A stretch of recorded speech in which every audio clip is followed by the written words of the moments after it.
190 million pound case PTI बानी बुशा बीबी खे सज़ा मिलंदी या न। पीटीआई बानी संदसि ज़ाल बुशा बीबी ख़िलाफ़ 190 मिलियन पाउंड रेफरेंस जो फ़ैसिलो अॼु ॿुधायो वेंदो।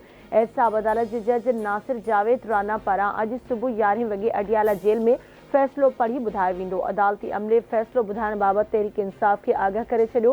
ने प्रोसिक्यूशन टीम खे बि आगाही। एहतसाब अदालत 190 मिलियन पाउंड रेफरेंस ते 18 दिसंबर ते फ़ैसिलो महफ़ूज़ कयो हो। 190 मिलियन पाउंड जो फ़ैसिलो ॿुधाइण सबबि सिक्योरिटी सख़्त करण जो फ़ैसिलो। इस्लामाबाद, रावलपिंडी ऐं लाहौर में कलम 144 लागू करण जो इम्कान।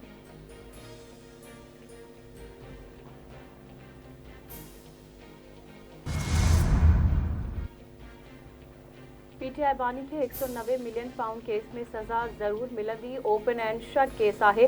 पीटीआई खे 20 जनवरी ते मायूसी खां सवाइ कुझु न मिलंदो। तहरीक इंसाफ़ जा अॻवान बानी ख़िलाफ़ साज़िशुनि में मुलविस आहिनि। पीटीआई अॻवान बि चाहिनि था त बानी भले जेल में हुजे। सेनेटर फैसल वावडा जी कराची में प्रेस कॉन्फ्रेंस।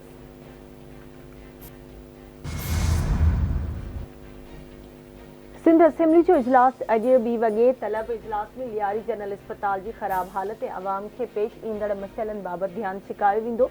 रोडनि ऐं नालनि जो इंफ्रास्ट्रक्चर ख़राब हुजण ऐं उन लाइ उपाउ वठण बाबति ध्यानु छिकायो वेंदो। MS Panwar institute of Sindh studies 2025 जो बिल बि तारीफ़ असेंबली में पेश कयो वेंदो।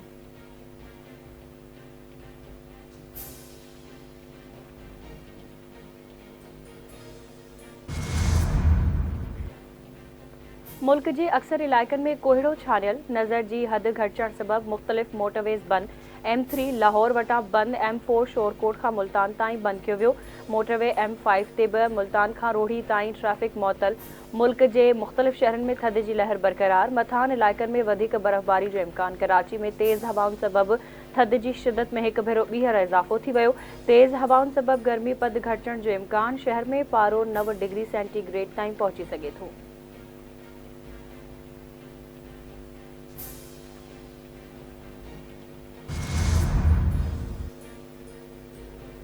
अमरीकी शहर लॉस एंजल्स में लॻल बाहि ते अञा ताईं ज़ाब्तो न अची सघियो। ख़ौफ़नाक बाहि सबबि सड़ी फौत थियल शहरनि जो अंग 24 थी वियो। केतिराई ज़ख़्मी। बाहि 12,000 मिल्कियतुनि खे रख करे छॾियो।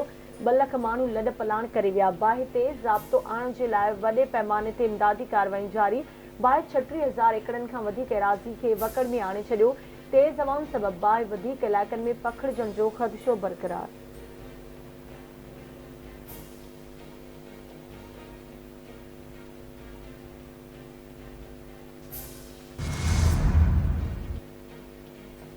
इसराइल जी ग़ज़ा ते जारी वधीक 28 फ़लस्तीनी शहीद। इसराइली फ़ौज जा पनाहगीरनि जी कैंपुनि, स्कूलनि ऐं अस्पतालुनि ते हमला जारी। इसराइली हमलनि में 24 कलाकनि दौरान 28 फ़लस्तीनी शहीद ऐं केतिराई ज़ख़्मी। उत्तर ग़ज़ा में जबालिया पनाहगीर कैंप ते हमले में ॿारनि समेत 8 फ़लस्तीनी शहीद थियलनि जो मजमूई अंग 46,565 थी वियो। हेल ताईं 1,09,660 फ़लस्तीनी ज़ख़्मी थी चुका।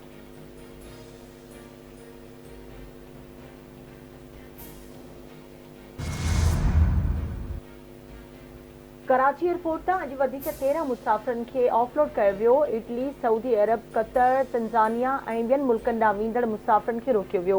अक्सर मुसाफ़िरनि वटि दस्तावेज़ पूरा न हुजण करे खेनि रोकियो वियो। FIA इमिग्रेशन मूजिबि गुज़िरियल 2 ॾींहनि अंदरि 70 खां मथे मुसाफ़िरनि खे ऑफलोड कयो वियो आहे। मुसाफ़िरनि खां वधीक जांच कई थी वञे।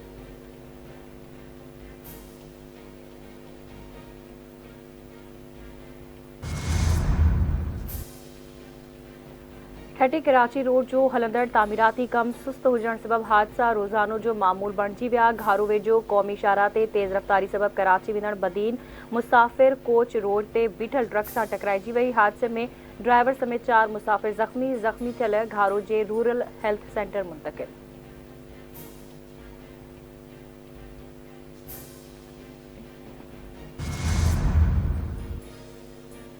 टंडोलयार जे मंसूर कॉलोनी में झेड़ो फायरिंग में हिकु ॼणो क़तल। दोस्तनि में झेड़े दौरान फायरिंग में अदनान शाह मारिजी वियो।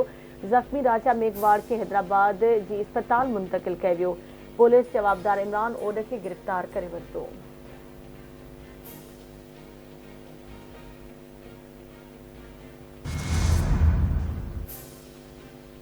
शिकारपुर में हथियार बंदन फायरिंग करे औरत के कत्ल करे छो नौजवान जख्मी। पुलिस मूजिब कारहें इल्जाम हेठ औरत के कत्ल ऐं नौजवान लाल शेख के जख्मी कयो वियो। जख्मी अस्पताल मुंतकिल।